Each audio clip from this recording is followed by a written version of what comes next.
budaya positif di sekolah yaitu nilai dan kebiasaan-kebiasaan di sekolah yang berpihak kepada peserta didik agar mereka dapat berkembang menjadi pribadi yang kritis, penuh hormat dan tanggung jawab. Di mana dalam perubahan paradigma dulu filosofi Hajar Dewantara tersebut masih bukan tabula rasa ya. Jadi semua anak lahir dengan bakatnya masing-masing atau unik. Berikutnya mempunyai lebih mengerti tugas guru menuntut bakat tersebut agar anak tumbuh dengan selamat dan bahagia. Guru ibarat petani dan anak tersebut ibarat biji. Jadi biji yang ditanam ke benih-benih ladang petani itu tergantung kita yang akan merawatnya, bagaimana kita akan memupuknya, menggunakan dan sebagainya.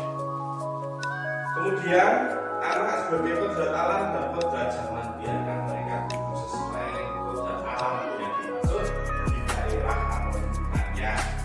Berikutnya kodrat zaman yang serba teknologi dan berpihak kepada anak. Untuk perubahan paradigma,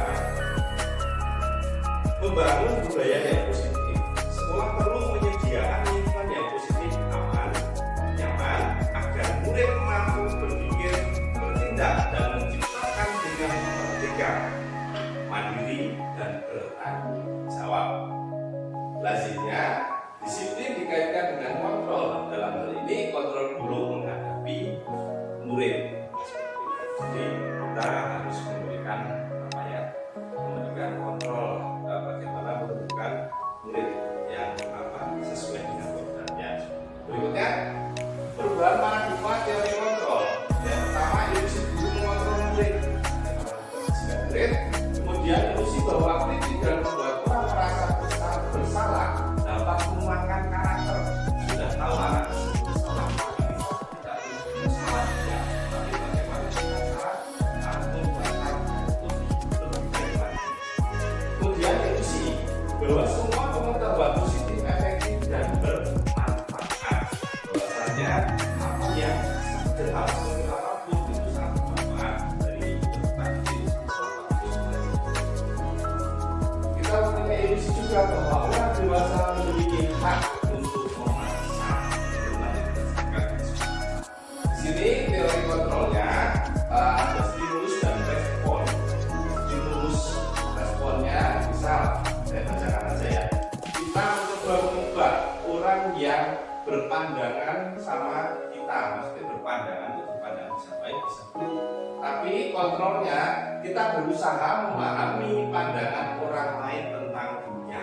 Nah itulah yang kita terapkan kita balik ya, seperti itu. Contoh saja lagi, orang lain bisa mengontrol saya.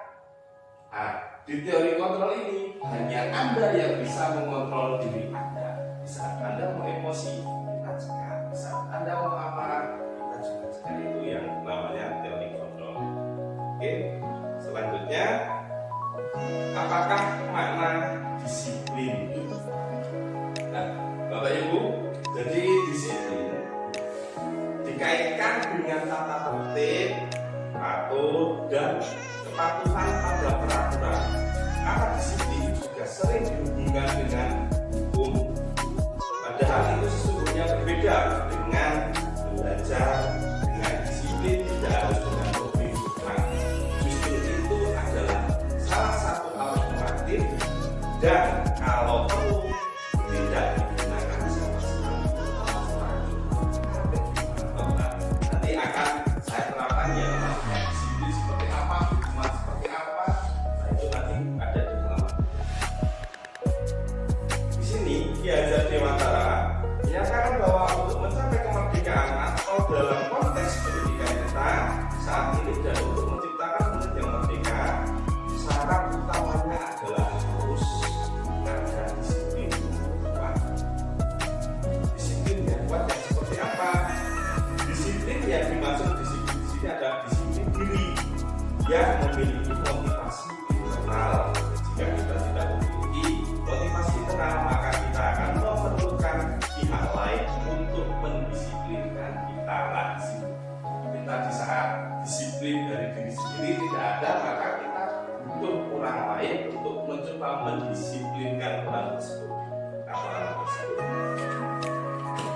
teori perilaku manusia.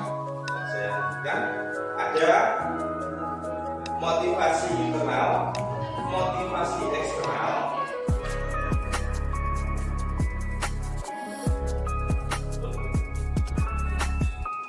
Oke, saya lanjutkan ya.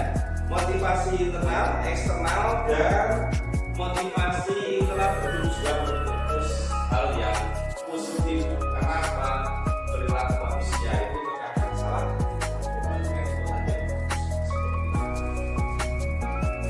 Nah, di sini ada budaya positif. Kalau kurang jelas ya kelihatan. Jadi ada apa ya? Dari dalam sebelum ada budaya positif di lingkungan harus mengetahui lingkungan profilnya, kepercayaannya, dan apa?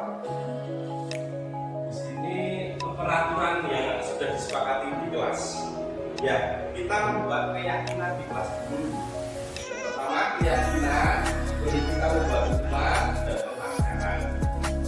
Mengapa tidak peraturan saja? Mengapa harus kita menggunakan keyakinan di kelas? Dan di sini letaknya, mengapa kita memiliki peraturan harus menggunakan film mengendarai kendaraan? Bisa kalau saya tanya seperti itu, gimana Pak? Kenapa kok buku helm? Kok sudah bisa pakai helm? Utamanya untuk keamanan yang jelas, keamanan apabila terjadi sesuatu yang tidak diinginkan. Nah, dan sebagainya. Saya lanjutkan. Ya, di sini keyakinan kelas adalah nilai kebencian atau prinsip-prinsip universal yang disepakati bersama secara universal, lepas dari latar belakang suku, negara, bahasa maupun agama. Dan ini menurut dosen 98, suatu keyakinan akan lebih memotivasi seseorang diri dari intrinsik. Seseorang akan lebih bersemangat untuk menjalankan keyakinannya daripada hanya sekedar mengikuti serangkaian peraturan. Intinya keyakinan itu benar saat anak-anak itu merasa dirinya, saya ingin seperti apa kelas ini, menciptakan suasana yang seperti apa. Jadi keyakinan kelas jadi dibuat kesepakatan. Keyakinan bersifat abstrak daripada peraturan yang lebih rinci dan konkret. Jadi anak merasa nyaman di saat saya tidak diri. Saya merasa nyaman kalau teman-teman saya mau KPS seperti itu. Nah, itu contohnya. Jadi membuat keyakinan kelas itu, misal ini menggunakan kertas kosong,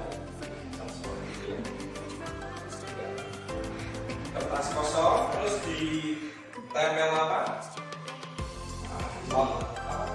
stick not. Nah, kemudian disebarkan ke anak. Baru mereka memasang kesepakatan itu. Nah, setelah kesepakatan ini terpasang, tertempel menurut mereka, baru kita tempelkan di kelasnya. Ada gambaran itu kebetulan budaya positif untuk membuat peraturan atau keyakinan kelas. Nah, dihukum oleh penghargaan. Pengaruh jangka pendek dan jangka panjang itu ada sebuah teori yang akan dihukum, tapi ini adalah sebuah harga untuk saya lakukan seperti ini. Lanjut saja ini gunakan dulu. Ini kebutuhan dasar manusia, di mana berdasarkan survivalnya manusia itu butuh kasih sayang. Pertama butuh kasih sayang, kemudian penguasaan, dia juga butuh penguasaan, kebebasan dan kesenangan. Kasih sayang, penguasaan, kebebasan dan kesenangan, itulah ciri manusia memang seorang anak butuhkan seperti itu. Kadang ada anak yang memang butuh kasih sayang, butuh dia kenyamanan, kesenangannya dia. Nah, di sini saya akan menerapkan segitiga restitusi sebelum ini. Dari kontrol itu tadi saya akan menerapkan segitiga restitusi adalah proses menciptakan kondisi bagi murid untuk memperbaiki kesalahan mereka sehingga mereka bisa kembali pada kelompok mereka dengan karakter yang lebih kuat. Ciri-ciri restitusi bukan untuk menebus kesalahan, namun untuk belajar dari kesalahan. Memperbaiki hubungan, tawaran, bukan paksaan. Restitusi juga menuntut untuk melihat ke dalam hati. Dan segitiga restitusi ini, ya, segitiga restitusi ini, yang pertama kita akan menstabilkan identitas dulu. Berikutnya memvalidasi tindakan yang salah, baru menanyakan menyepakati keyakinan. Jadi kita kalau ada yang salah tidak boleh langsung kamu salah, tidak boleh. Kita harus perbuatan kamu itu sebenarnya bagus, tapi alangkah baiknya kita harus seperti apa, seperti itu.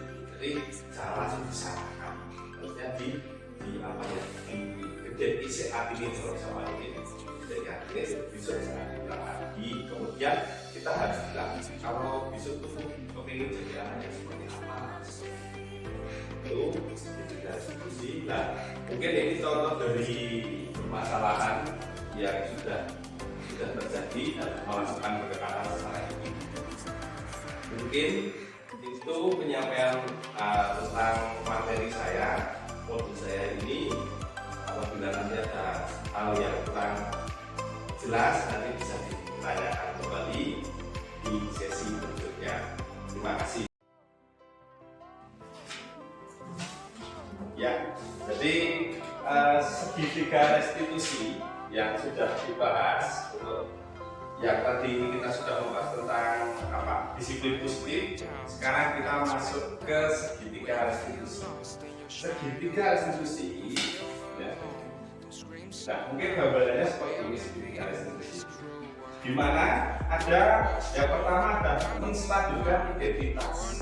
Misalkan ada peserta didik kita yang mempunyai masalah, kita mencoba untuk menstabilkan identitas dengan bahasanya kita kepada anak.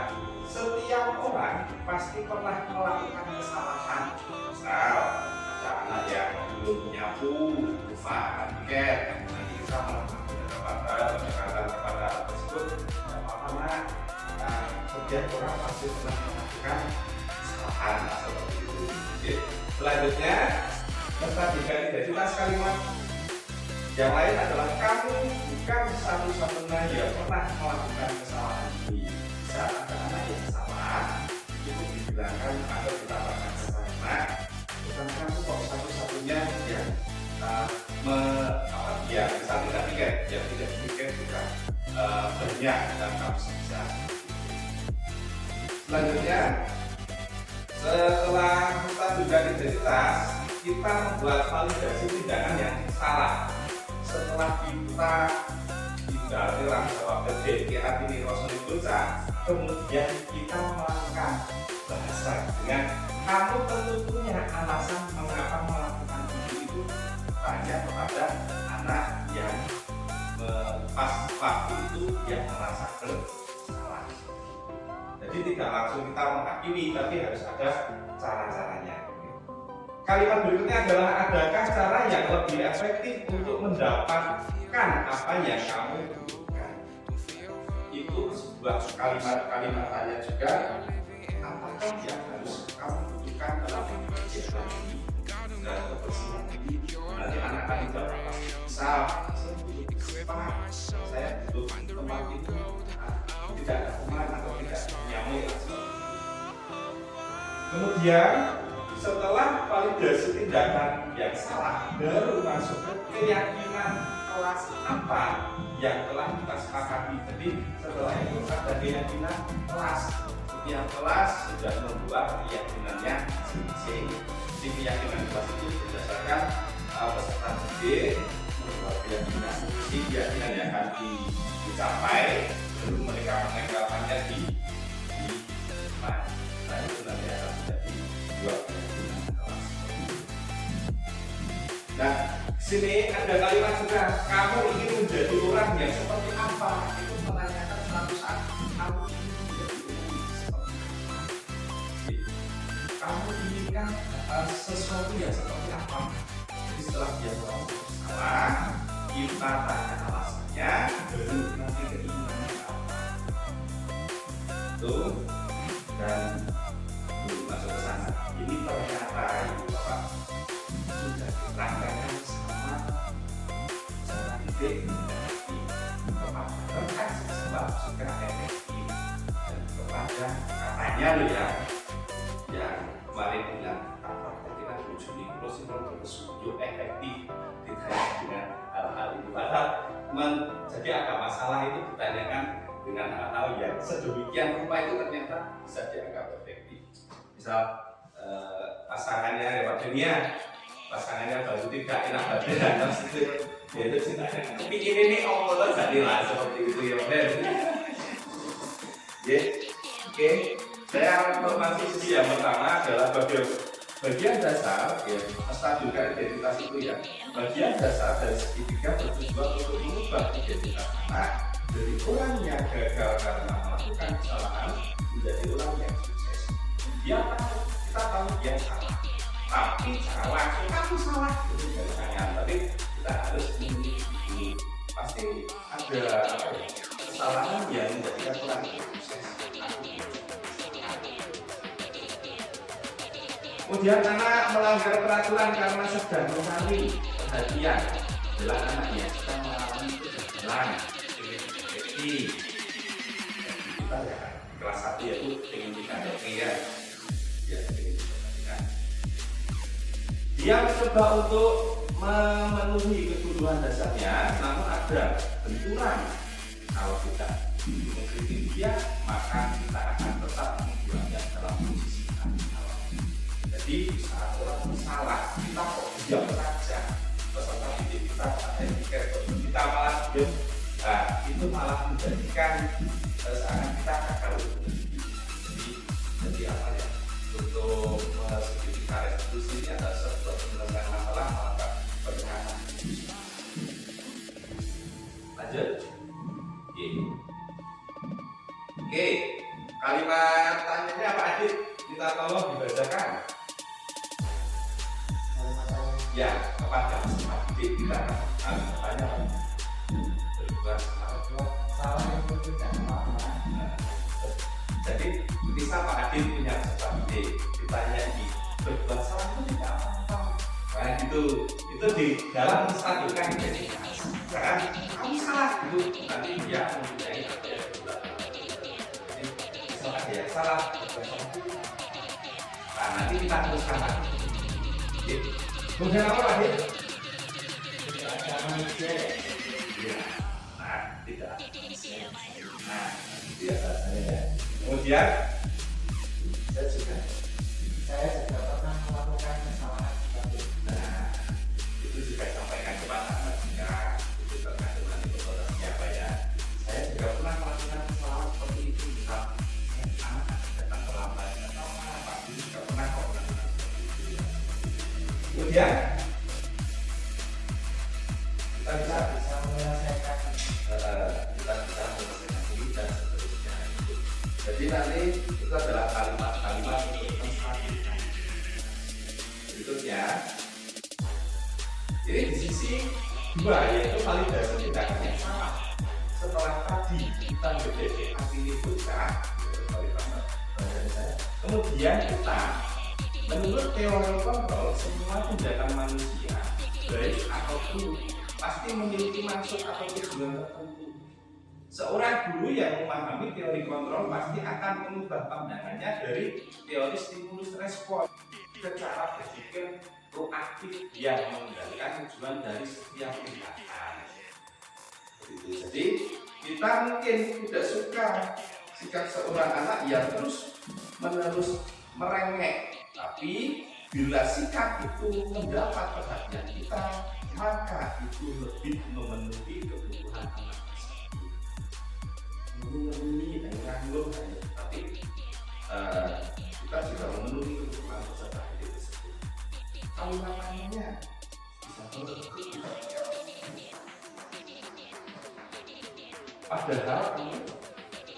kamu bisa melakukan yang ini ya. itu kan bisa melakukan dulu lagi.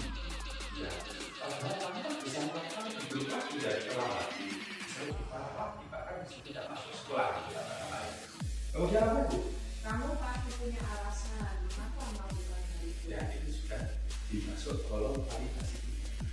Kalau ada masalah, telat, berarti dan sebagainya, ini kamu pasti punya alasan mengapa kamu melakukan hal seperti itu. Apalagi Bu? Kamu patut bangga pada diri sendiri karena kamu telah menjadi sesuatu yang penting buat diri. Ya, itu adalah sebuah perlindungan yang melindungi diri sendiri. Ya, dirimu sendiri karena kamu telah melindungi sesuatu yang penting buatmu. Kan misal mau diminta terus sampai bertengkar atau berkelahi, itu memang harus dilindungi. Nah, dia ada alasannya kalau dilindungi lah itu hasilnya mungkin seperti itu. Kemudian apa? Kamu boleh mempertahankan sikap itu, tapi kamu harus menambahkan sikap yang baik. Ya, boleh mempertahankan sikap kalaupun itu dianggap ancaman, misal barangnya tidak boleh diambil lagi yang tadi itu ya. Nah, terus jadi ancaman, tapi kamu harus menambahnya sikap yang baru dan tidak seperti itu selalu air betul. Berikutnya diskusi yang ketiga adalah ini masih diskusi ya. Nah ini menanyakan keyakinan,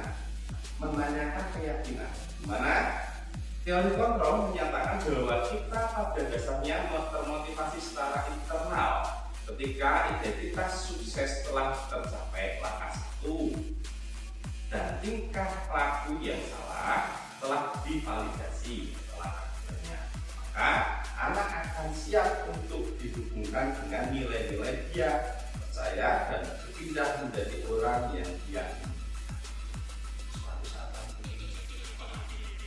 Dengan kalimat seperti ini bisa bantu. Apa yang kita percaya seperti atau keluarga? Ya, kita menanyakan kalau itu masalah kelas, itu masalah kelas, kelas itu masalah itu. Berikutnya apa Bu? Apa nilai-nilai umum yang kita percaya?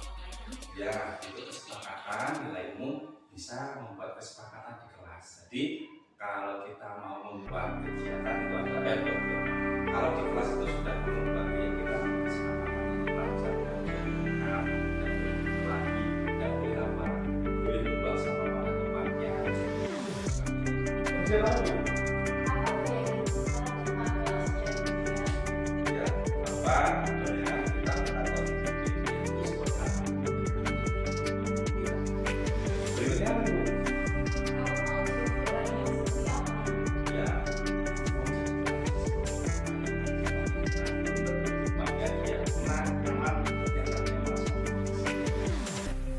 Itu adalah menanyakan keyakinan. Dan berikutnya ini ada kasus saya bacakan aja tentang membaca Pak. Jadi intinya dia bangun terlambat itu saat itu bangun terlambat dan dulu sampai di sekolah dia pun akhirnya sampai di depan sekolah, tapi baru nyadari kalau tidak menggunakan fasilitas seperti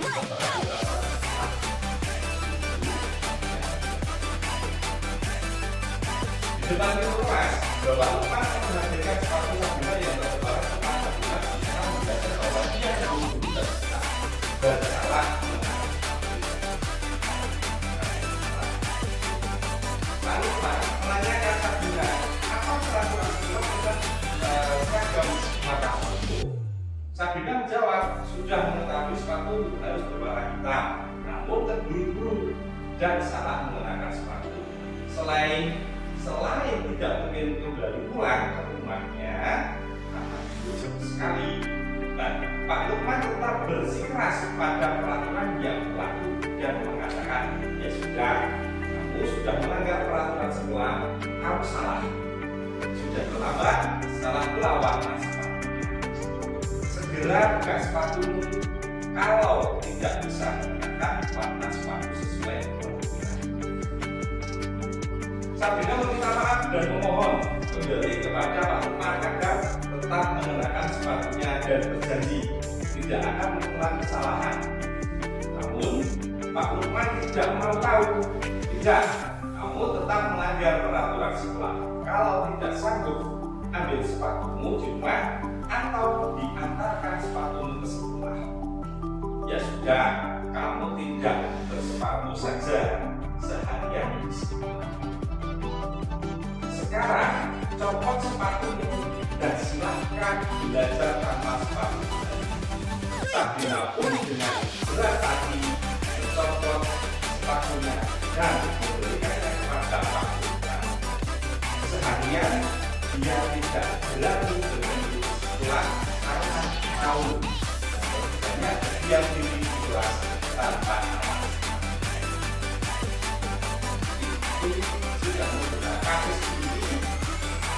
Berdasarkan data itu sudah menggunakan segitiga restitusi belum. Karena apa Ibu?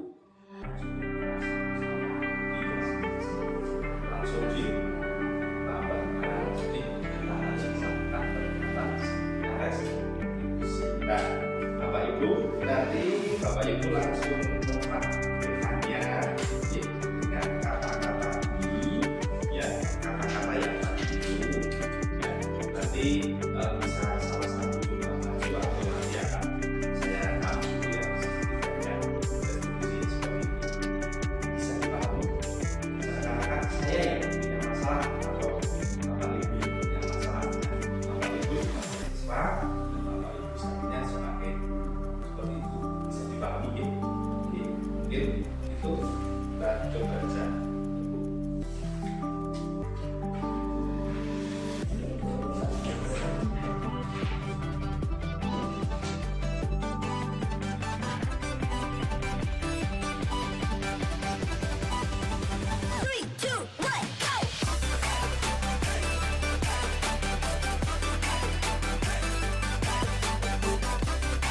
Jadi nanti setiap kasus itu Bapak Ibu menanyakan restitusi maksudnya satu boleh satu boleh dua atau yang kasusnya berapa? Jadi kita Ini kan ya untuk paparan tadi kan cuma untuk misalnya yang satu statikan Iya. Yang penting ada 3 Ya. Itu contohnya Ibu mau bertanya tentang apa kasusnya seperti itu.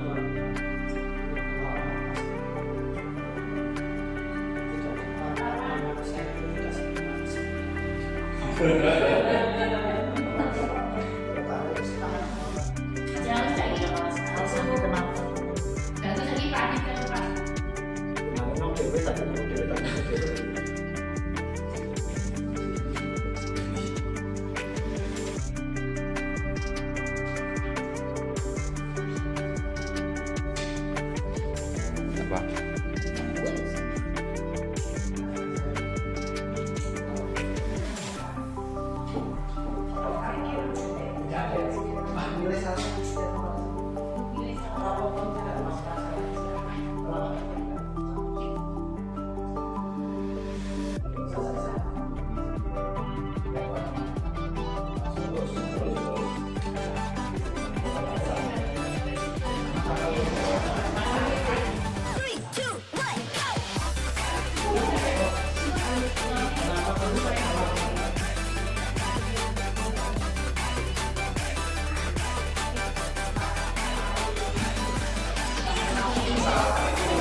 Kalau kamu merasa salah, diulang, nanti ulang kembali.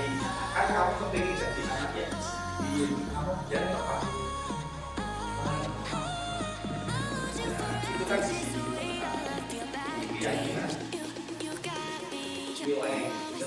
apa nilai-nilai umum yang kita telah sepakati? Iya Pak, itu kan di kelas sudah sepakati selama kuliah seperti itu. Kamu pengennya dia seperti apa kalau di kamu pengen nggak disiplin? Nah itu kalau disiplin berarti ya gitu loh. Praktek masuk praktek musik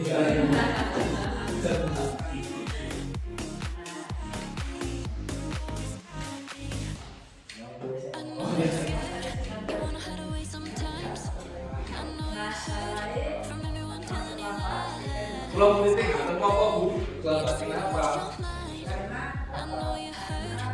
Ini sekali kasih ya.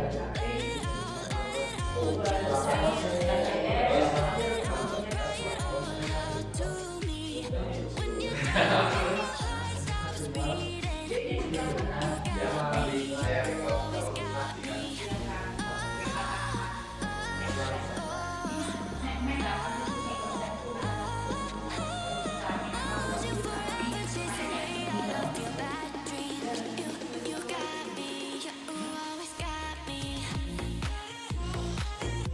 Mohon maaf Pak, saya terlambat Pak. Terlambat kenapa?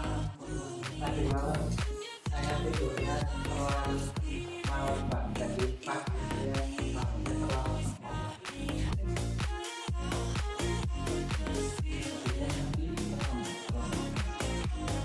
Jadi ini Pak, tadi malam kan saya tidurnya terlalu malam. Jadi paginya bangunnya saya agak susah. Iya. Semalamnya saya bermain gitar tidak tahu tiba-tiba saya tidurnya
Ya nggak apa-apa ya, berbuat salah karena manusia langsung ya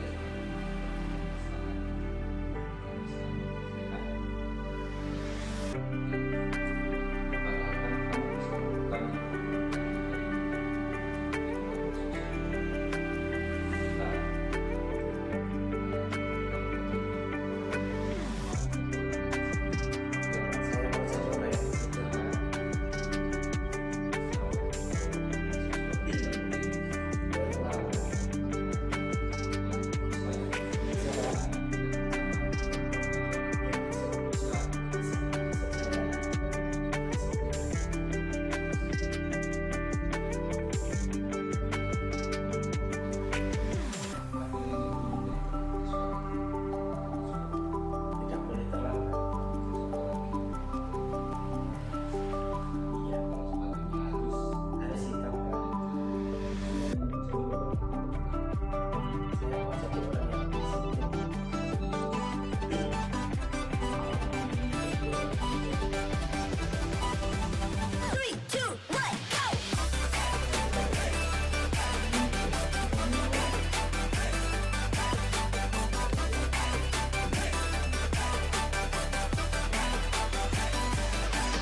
Ini Iya, Bu. cerita. Ya. Lambat.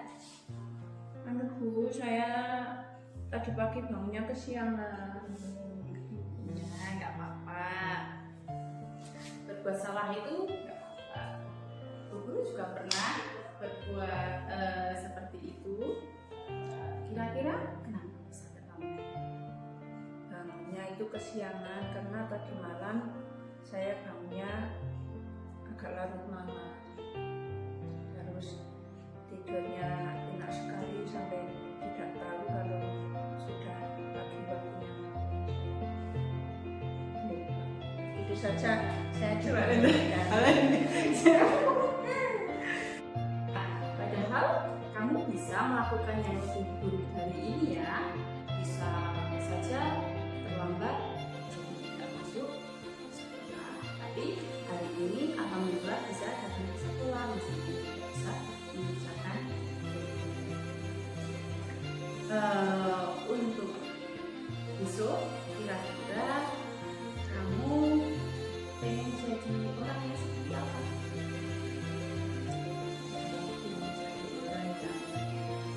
rajin dan disiplin waktu.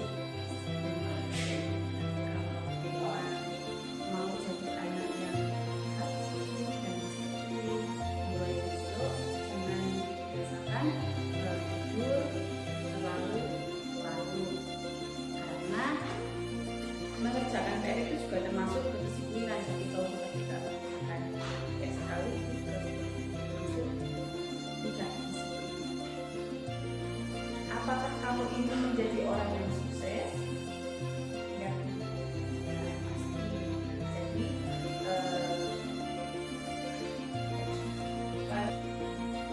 apakah kamu ingin menjadi orang yang sukses, bertanggung jawab dan bisa dipercaya? Ya.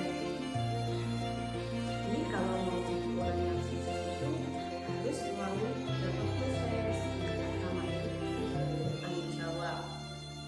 Jadi siswa itu kan bertanggung jawab melaksanakan tugas yang tidak diberikan guru, kemudian bisa dipercaya itu kalau kamu mengerjakan kalau jika kamu tugas PR dan kamu mengerjakan itu artinya kamu bisa di seperti mungkin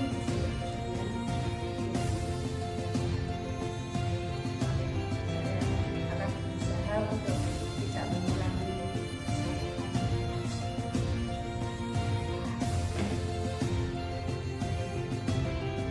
Nah, kamu sudah apa itu? Menggambar dulu. Apa itu? ini gambar pemandangan. Ada gunung, ada matahari.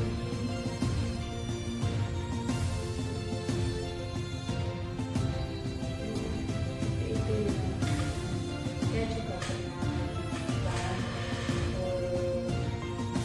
seperti itu.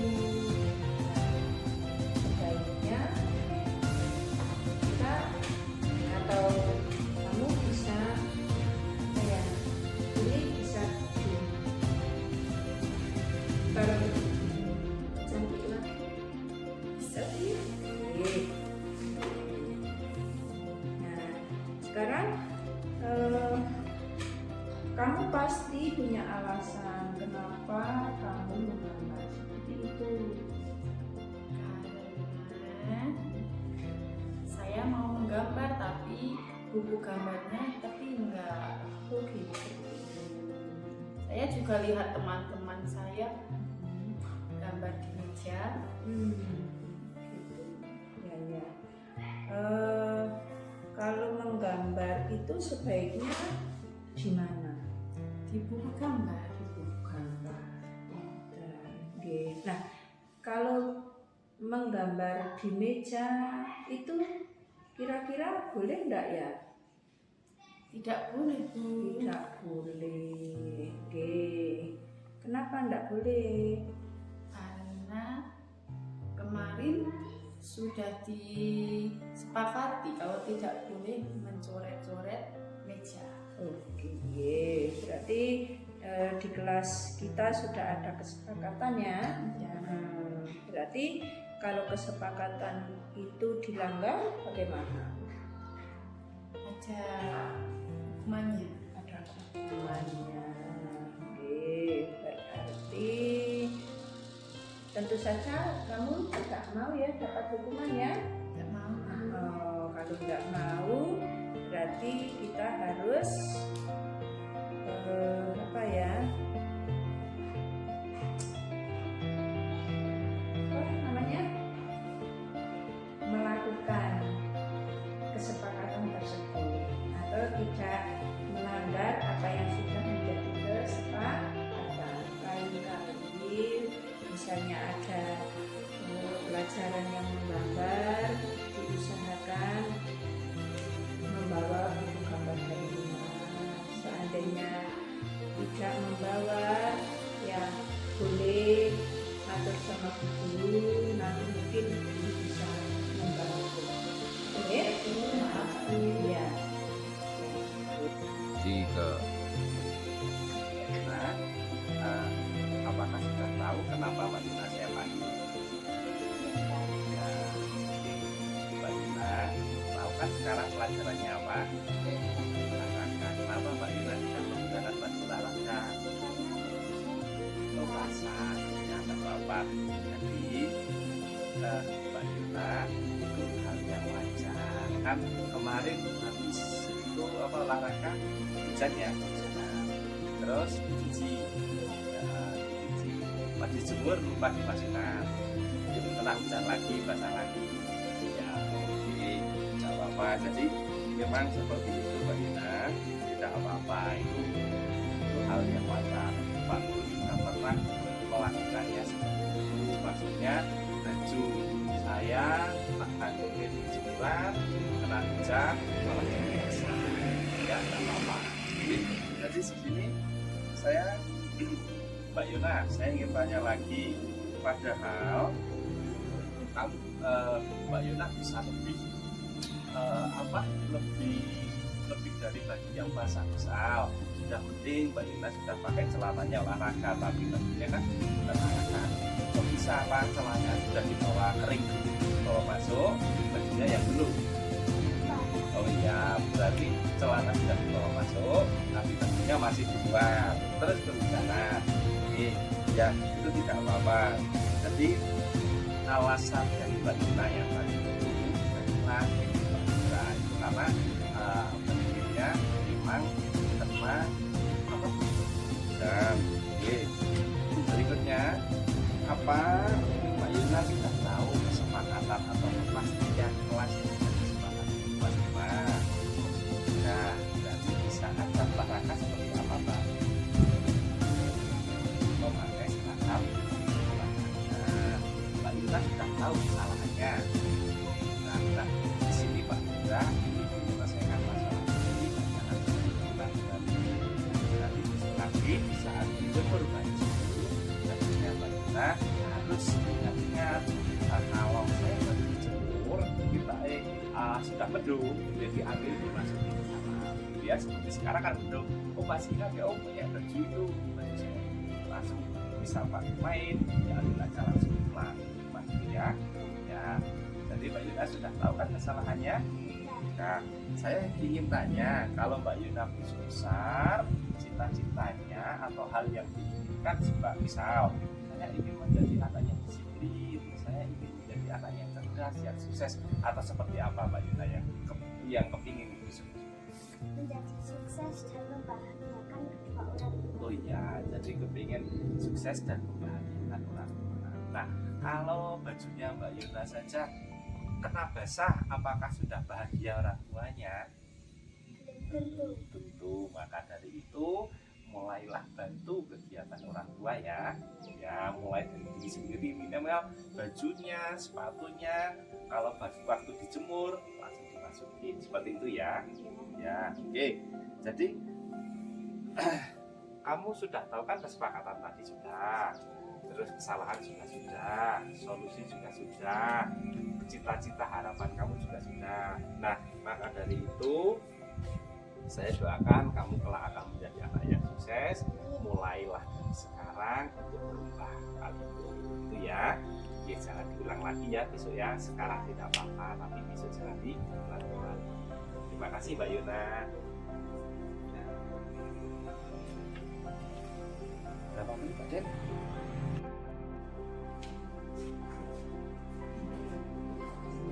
Ya, luar biasa. Oke. Gimana setelah praktek tadi melakukan segitiga restitusi tersebut? Bapak Ibu, kita refleksikan bareng-bareng setelah melakukan segitiga ya seperti Pak Adit tadi. Apa Pak Adit? Tadi terlambat. Terlambat. Nah itu misal Pak Adit mempraktekkan dia sebagai siswa dan datang terlambat. Nah segitiga restitusi yang digunakan seorang guru seperti apa tadi Pak?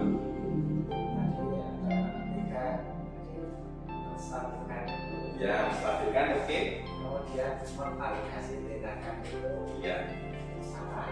Ya. Kemudian ketiga menanyakan yang besok lagi untuk memperbaikinya itu ya bisa memperbaiki Bisa di ya. Oke, tadi juga sudah kita tes Bu Sutri juga. Ya. Seperti apa Ibu? Ya. Saya lumayan tadi sampai lama. Ya. Saya lupa kalau punya PR yang harus dilakukan ini. Ya. Kemudian saya datang ke sekolah terlambat karena bangunnya siang. Ya. Terima kasih. Jadi itu permasalahannya ya. Nah ini sekarang kita refleksi ya Bu Ida sama Bu. Jadi tadi segitiga restitusi sepengetahuan Bu Ida apa Bu ya tadi? Tentang apa aja ini tadi?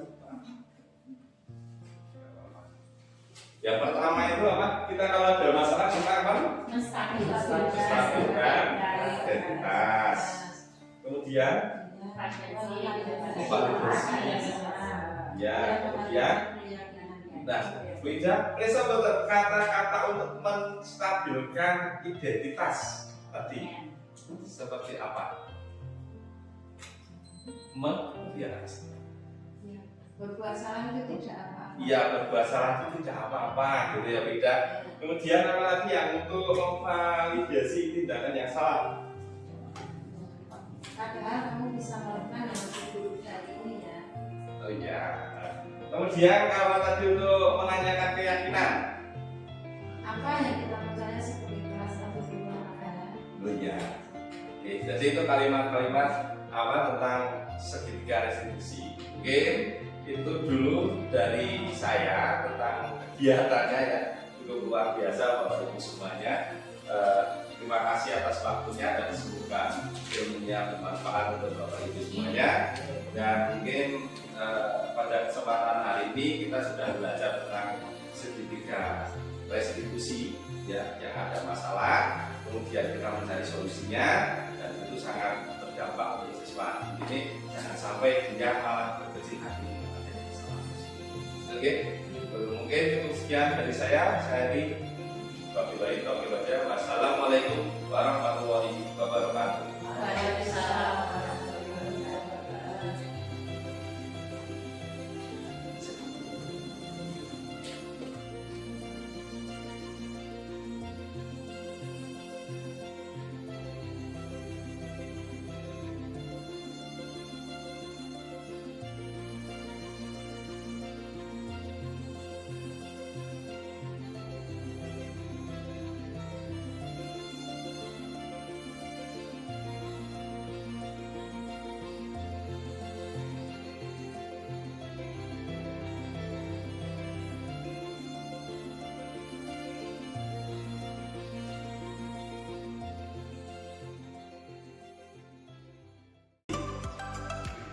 Ya, terima kasih untuk semangat paginya. Saya bilang betul satu, kamu ikut betul satu. Dua, ikut dua. Oke. Satu, dua, satu, dua, satu. Oke, terima kasih. Nah, pagi ini kita akan membuat keyakinan kelas. Keyakinan kelas itu apa? Sebuah keyakinan atau hal yang ingin kamu rasakan, ingin kamu buat nyaman, biar tidak ada yang merasa dirugikan. Jelas betul? Contoh nih, keyakinan kelas. Aku ingin belajar sungguh-sungguh, ya. Aku ingin mengerjakan PR. Nah, hal-hal seperti itu yang ditulis di kertas ini, dikasih lem, kemudian ditempel dengan rapi di sini. Setelah itu kertas ini akan saya pajang untuk keyakinan kelas kita. Jelas? Jelas? Ada pertanyaan? Bisa dimulai? Bisa. Oke.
Kelas 5 SD Negeri 1 Jalasari. Saya